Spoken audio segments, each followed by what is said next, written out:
Coach talked about generating more scoring chances against teams like Carolina, against Washington. Did you like the chances you generated in this game today? Yeah, we had some looks. The reality was it's a one-goal game for the majority of the game. We competed hard.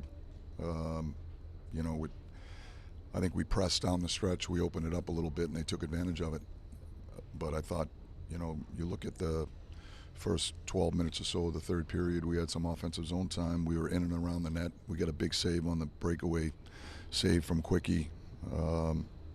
We respond with a 2-on-1, and Gabe Pro gets a grade A look. Give their guy credit. He made a big save for them in that circumstance. But, I think we just got to keep digging in.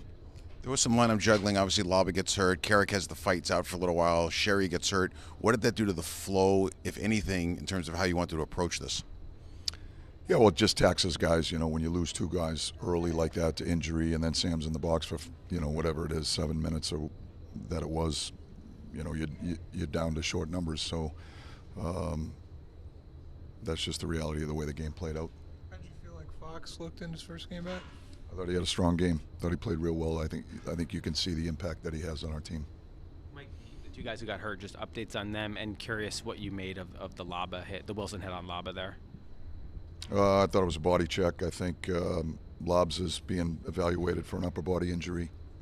Connor Sheary's being evaluated for a lower body injury. I mean, as far as, we've talked about testing the depth, like those two guys going down, JT still being out, and you guys going down to Florida now with a big game coming up. I mean, what are you expecting, I guess, out of the guys that you're going to have to call on, and what you're going to have to kind of do to piece together a lineup for the next couple days? It's an opportunity for guys to step up. That's how I think certain guys have opportunities to establish themselves, build their careers, earn their way onto the roster. That's the opportunity that presents itself in these circumstances. Fox goal on the power play. We've talked about the impact of having him back on the power play. Usually, you think about his passing, that shot.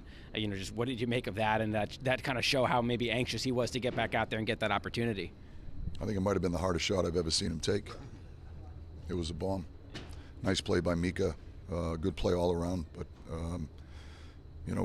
we've been trying to encourage him to establish that shot from the top of the power play. Even if he doesn't score, the rebound is usually in an advantageous position that gives us an opportunity to create off the shot. I think with Mika on his strong side like that, he has the ability to make that play to him, off his backhand. Foxy being the righty, I think can step right into that.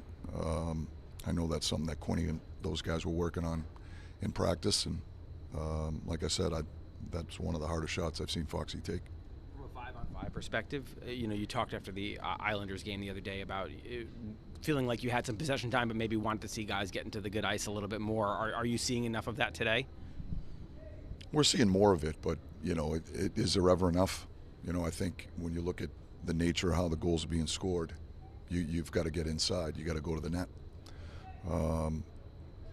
And so we're trying to encourage that in the offensive zone play. I think we've generated a fair amount of looks in the offensive zone.